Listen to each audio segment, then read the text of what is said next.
Hey guys, what's happening? Thanks for tuning in, coming back and watching. I appreciate it. Hope your day's going really well. And I just have kind of a short workflow video here. I was in On1 and I was playing with one of my photos from London. It's a train station. In fact, I'll just show you the photo. Here it is. This is Paddington Station, and I just like train stations, to be honest. There's something about them I just love to shoot, and every time I'm in a place where there is a train station that I can get to, I go shoot it. So something about the architecture and the lines and the vast spaces, lots of detail, lots of things going on. But anyway, it's a thing for me. So one of the things I do like about it here is that, you know, it's a beautiful station. This is Paddington Station, but I like this little pop of yellow, and I like that it's kind of a historic, kind of old, kind of architecturally interesting place, but it has this modern looking kind of bullet train. Anyway, it just kind of drew me in. But what I wanted to do is create kind of a desaturated, kind of modern look to the photo, high contrast, that sort of thing. So after a few minutes in On1, I didn't hit the right key. There we go. I turned it into that. And so, you know, starting with a fairly flat photo, in just a few minutes and with a few filters, I was able to turn it into something that was, to me, kind of futuristic, definitely desaturated, but with a nice pop of color. And just kind of, I don't know, kind of fun looking. So let me reset these and we'll walk through that workflow. Okay, so I started with the Develop tab here in the Edit module for On1. And by the way, yeah, here it is. Lens correction, that was applied as well. So let me show you the before and the after. It's beautiful. This is built into On1, and if you look at it, you can see, I mean, it recognizes my lens and my camera, and you've got all these different choices and that sort of thing, plus some manual controls. So very powerful, very useful. But I was actually quite happy with the base lens correction that was built in. There it is one more time, before and after. So I was happy with that.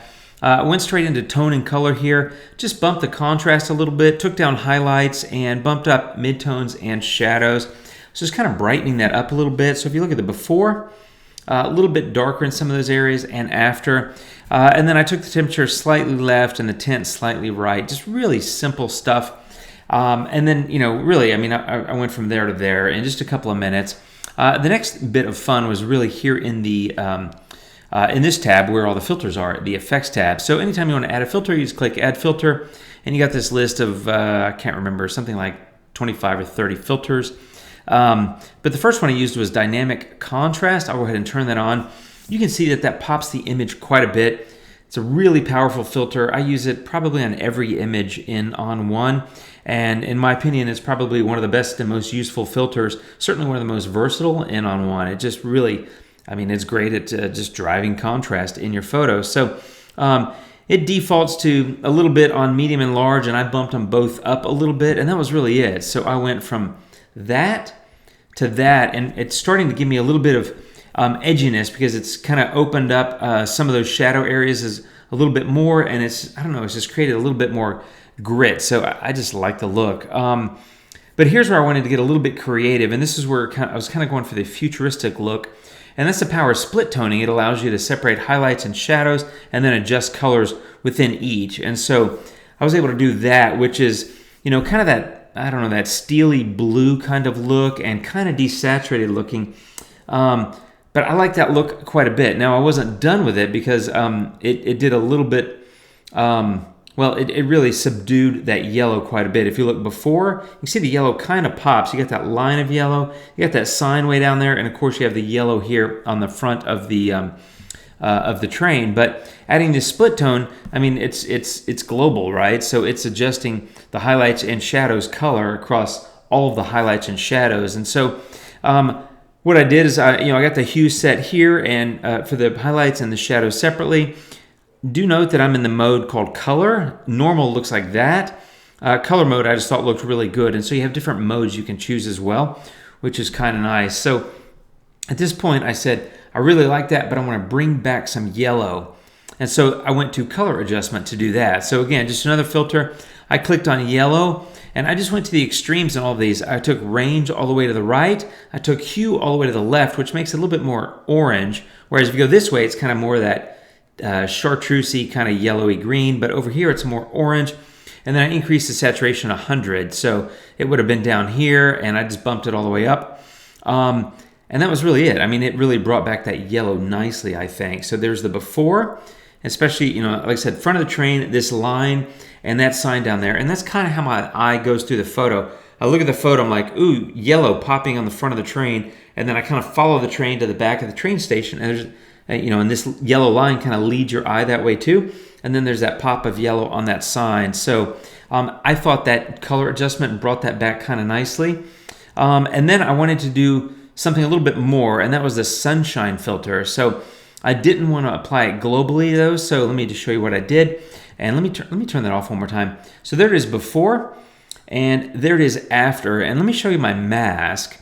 I masked it in. So all I did is I went and I grabbed the masking brush and I just painted it into the areas that you see in white, right? So let me hide that. So it was basically, I painted it into everything but the floor here.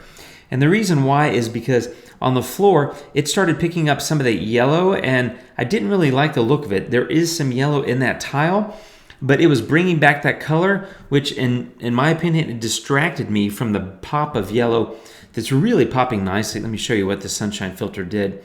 There's the before. So if you look at the front of the train and this line and that yellow sign and then that area there, you know, it's created a little bit more contrast and it's really popped that yellow. But over here on the tiles in that left lower quadrant, it was really just getting distracting, so I masked it in. So, you know, super powerful and easy to use. In fact, I'll do some tutorials about masking in On1 because there's a lot of options and they're really powerful. But I was able to just paint it into those areas.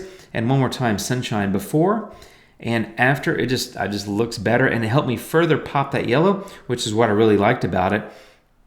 And then I just wrapped it up with a vignette. So I just went with their Big Softy, which is, as the name implies, kind of a big vignette, but you know, kind of soft and gentle. But I made a few minor tweaks to it, but nothing major. But there's the before vignette and there's the after. And that was really it. I mean, it was quick and easy. This was maybe 5 minutes of work, and I was able to get a really kind of futuristic looking scene with a nice pop of color, otherwise desaturated and high contrast. So kind of flat, boring raw file, and a finished product that's a lot more interesting to me and visually kind of punchy. And that's what I was going for. So quick, simple, easy, and it's just a few filters and a few minutes on one, and that's the power of it. So I will stop there, my friends. Thanks for watching. Please feel free to leave any comments and other videos that you'd like to see around On1. I need to do some masking videos. Every time I do a different video about On1, I keep thinking, oh man, I got to do some masking videos. So I'll be doing those, but other things you'd like to see, let me know down below. Like, share, comment, subscribe, all those kind of things. And thanks for watching, my friends. I'll see you really soon. Have a great day. Take care. Adios.